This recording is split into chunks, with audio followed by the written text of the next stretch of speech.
जो इसका यहाँ पे एयर के बाहर एनवायरनमेंट है, ठीक है, यहाँ पर जो प्रेशर है ना वो एटमॉस्फेरिक प्रेशर है।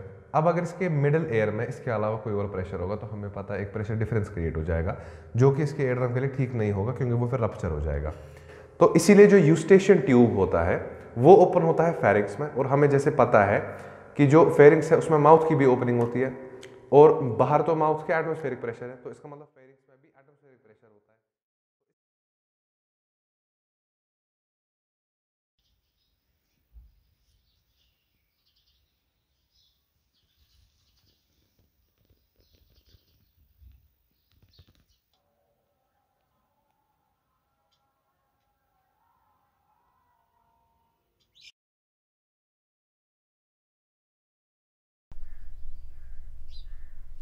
आवाज़ हवा के अंदर पैदा होने वाली डिस्टरबेंस है।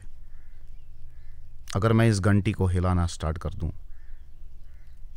तो इसके हिलने की वजह से आसपास के जो हवा के मॉलिक्यूल्स है उनकी भी मोशन स्टार्ट हो जाएगी, और जब ये हवा के मॉलिक्यूल्स को डिस्टर्ब करेगी तो वो नेबरिंग हवा के मॉलिक्यूल्स को भी डिस्टर्ब करना स्टार्ट कर देंगे, और इसी तरह से ये जो डिस्टरबेंस है ये हवा में ट्रैवल करेगी, और इसी को हम साउंड वेव कहते हैं। यहाँ पर आप ध्यान दीजिए कि जो पार्टिकल्स है वो कुछ टाइम के बाद अपनी जगह पे वापस आ रहे हैं,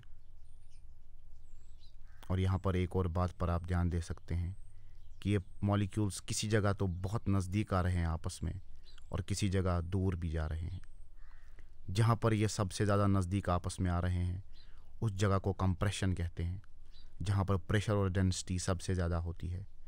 और जब ये इलास्टिसिटी की वजह से अपनी जगह पे वापस ये पार्टिकल्स आते हैं और वहाँ पर मिनिमम डेंसिटी और मिनिमम प्रेशर होता है, तो ऐसी जगह को हम रैरिफैक्शन कहते हैं।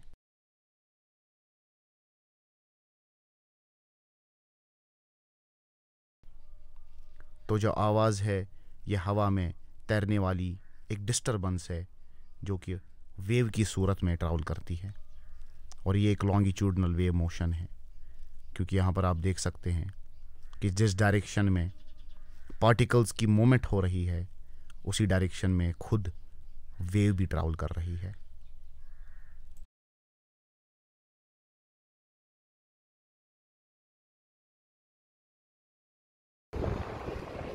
मगर अब सवाल पैदा होता है कि आखिर इंसान आवाज़ को किस तरह से सुनते हैं।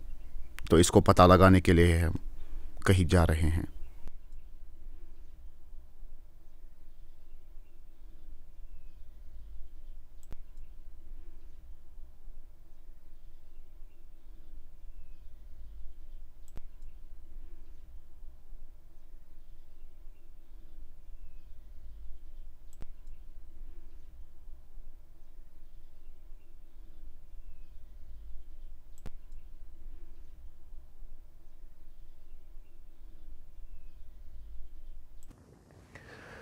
तो जो हमारा आउटर एयर है वो जब एयर को कलेक्ट करता है तो वो हमारे कान के पर्दे, जिसको हम एयर ड्रम कहते हैं, वहाँ तक पहुँचती है। उसका जो टेक्निकल नाम है वो टिम्पैनिक मेम्ब्रेन है। तो जैसे ही वो हवा आती है वो इसको इवन अगर हल्का सा वाइब्रेट कर देती है, तो इससे क्या होता है, ये जो मेम्ब्रेन है कनेक्टेड होती है एक बोन से जिसको कहते हैं मेलियस, जो फर्दर कनेक्टेड होती है बोन इनकस से, जो फर्दर कनेक्टेड होती है बोन स्टेपी से। तो अगर इसमें थोड़ा सा भी कोई वाइब्रेशन पैदा होती है, ये बहुत सेंसिटिव होती है, तो उससे ये भी हिल जाती है, और इससे ये हिल जाता है, और इससे फिर स्टेप्स भी हिलती है। दिखा होगा यहाँ पे यूस्टेशन ट्यूब है। ये इसलिए होता है क्योंकि यहाँ पे एयर के बाहर एनवायरनमेंट है, ठीक है, यहाँ पर जो प्रेशर है ना वो एटमॉस्फेरिक प्रेशर है। अब अगर इसके मिडिल एयर में इसके अलावा कोई और प्रेशर होगा तो हमें पता है एक प्रेशर डिफरेंस क्रिएट हो जाएगा, जो कि इसके एयर ड्रम के लिए ठीक नहीं होगा, क्योंकि वो फिर रप्चर हो जाएगा। तो इसीलिए जो यूस्टेशियन ट्यूब होता है वो ओपन होता है फेरिंक्स में, और हमें जैसे पता है कि जो फेरिंक्स है उसमें माउथ की भी ओपनिंग होती है, और बाहर तो माउथ के एटमॉस्फेरिक प्रेशर है, तो इसका मतलब फेरिंक्स में भी एटमॉस्फेरिक प्रेशर होता है। तो इसका मतलब है कि जो यूस्टेशियन ट्यूब जो है वो अपना प्रेशर पहुंचा देता है। तो जब यूस्टेशियन ट्यूब में एटमॉस्फेरिक प्रेशर आ गया तो मतलब मिडिल एयर में यहाँ पर आ गया एटमॉस्फेरिक प्रेशर, तो इसका मतलब है कोई भी प्रेशर डिफरेंस नहीं होगा, तो इसीलिए जो मेम्ब्रेन है इसको कोई भी प्रॉब्लम नहीं होगी। इसके बाद हम मैकेनिज्म में यहाँ पहुँचे थे कि ये जो स्टेप्स है ये हिल रही है, अब ठीक है, ये वाइब्रेट हो रही है, तो हम अब इसको खोल के यहाँ पे बना देते हैं। ये हमारा इनर एयर है। ये जो आपको दिख रहे हैं ओटोलिथ ऑर्गन्स है और ये सब लिखा है मैंने, ये सेमी सर्कुलर कैनाल्स, ये सारे बॉडी के बैलेंस इक्विलिब्रियम के लिए होते हैं। इसका हेयरिंग सा कोई लेना देना फिलहाल नहीं है। हम आ जाते हैं हेयरिंग पार्ट पर, जिसको हम कॉक्लिया कहते हैं। तो हम हेयरिंग वाले पार्ट पर आ जाते हैं, जो ये नीचे वाला पार्ट है।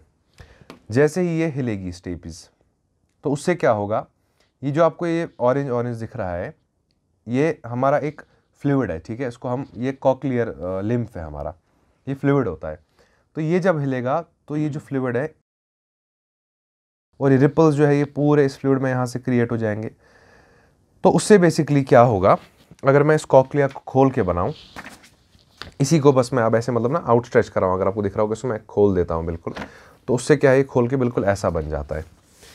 तो जो ये वाला फ्लूइड है जो इसमें बरकर है वो हिल गया, तो उससे क्या होगा, ये जो ब्लू लाइन आपको दिख रही है जिसको मैंने बेसिलर मेम्ब्रेन लिखा है, ये जो मेम्ब्रेन है इसमें भी शिफ्ट्स पैदा हो जाएंगे, ये हिल जाएगी, क्योंकि ये जब फ्लूइड हिल रहा है तो ये मेम्ब्रेन भी खुद से हिल जाएगी। अब हम इसके क्रॉस सेक्शन पर चलते हैं, इसको मतलब बीच में से हमने काट दिया और हम इसको रोटेट करते हैं और हम इसके क्रॉस सेक्शन पर आ जाते हैं।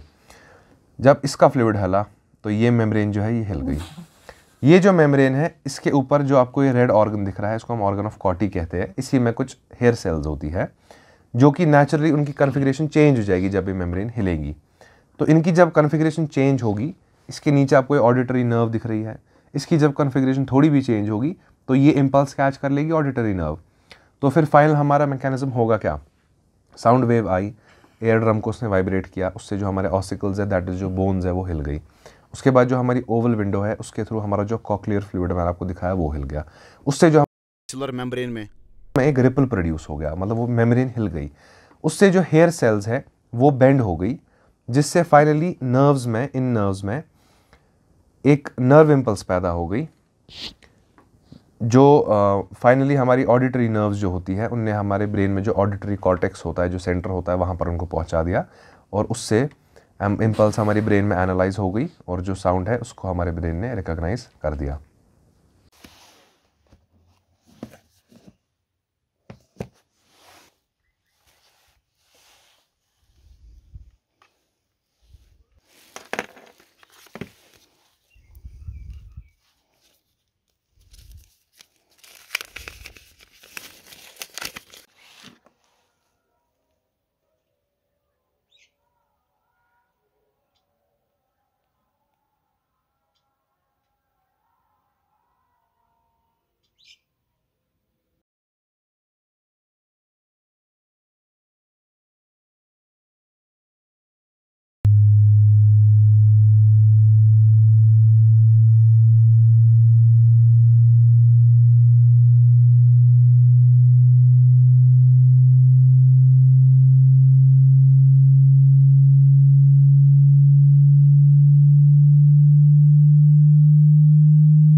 ये देख मोर है यहाँ पर, ये देखो मोर, ये मोर हुई, ये हुई मोर, देखो आज मैं आपको ये बनाऊंगा, देखो मोर, देखी देखी मोर,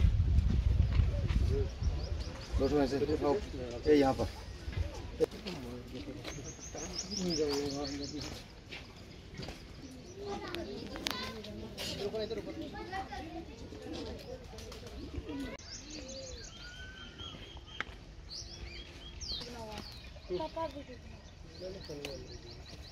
और खोल गया ये, देखो अभी भी हो रहा है।